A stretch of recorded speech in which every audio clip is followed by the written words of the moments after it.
ও বিয়ে বাড়িতে উপস্থিত বরযাত্রী ভাই ও বোনেদের দৃষ্টি আকর্ষণ করতেছি, বিশেষ করে বরের দৃষ্টি আকর্ষণ করতেছি।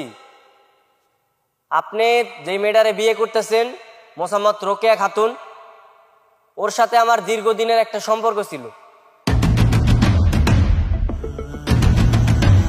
ও আমার এই সম্পর্ক ক্ষুণ্ণ করে আজকে আপনারা বিয়ে করতে চাইতেছে। আমি এই বিচারটা পুরো গ্রামবাসীর কাছে ও বরযাত্রীর কাছে দিয়ে গেলাম, আপনারা এই বিচারটা করবেন। মিছা কথা। এটা কি কাজ না করলি তুই? এটা কি করলি বাবু? মেম্বার সাহেব, না না না, এই বিয়ে অসম্ভব। কারণ আপনারা আমাদেরকে দায়িত্ব নিয়ে অপমান করলেন। কথাটা বুঝেন, কথাটা বোঝার চেষ্টা করেন। শুনেন, ওই ছেলেটা ফাজলামি করছে, আসলে এটা কোনো ব্যাপার না, কোনো কিছু হয় না। আপনারা আমাদের দায়িত্ব না মাইকে অপমান করলেন। কি নাকি রুমাল দিয়ে বসে রিস্কের লেগে? বাবা, আমি বিয়েটা করি। কিসের বিয়া? এই মাইয়ারে বিয়ে করলে সারা গ্রামের মানুষ আমাদের নিয়ে মজা করবো। আমি এই অপমান সহ্য করতে পারবো না বাবা। চল চল, এই বিয়ার না।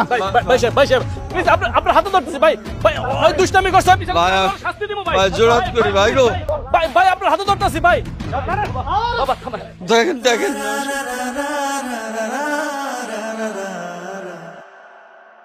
ভাই আপনি যে কামটা করলেন এটা কি ঠিক হইলো? এখন যদি রোকেয়ার বিয়েটা ভাঙ্গা যায় আর ওরা যদি মেম্বার সাহেবের কাছে গিয়ে নালিশ করে, মেম্বার সাহেব তো আমার গ্রামের তো বাইর করে দিব, আমার কাম কাজ বন্ধ হয়ে যাবো।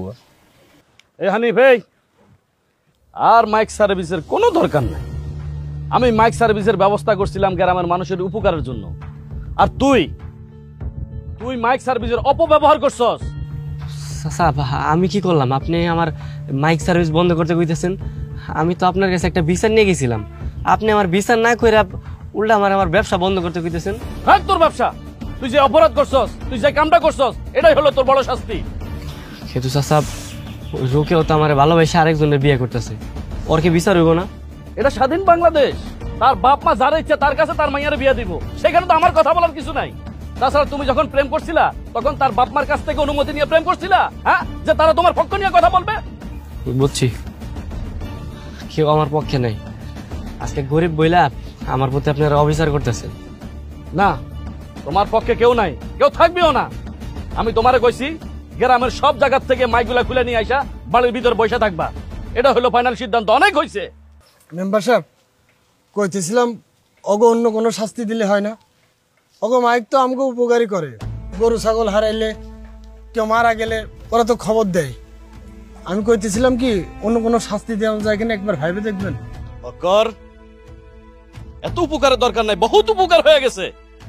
এখন আমি যেটা সিদ্ধান্ত নিছি সেটাই হলো ফাইনাল। সব মাইক খুলে নিয়ে আসতে হবে, প্রত্যেকটা মহল্লার থেকে মাইক খুলে নিয়ে আসতে হবে, এটাই আমার সিদ্ধান্ত। কথাটা মনে রাখিস। চল।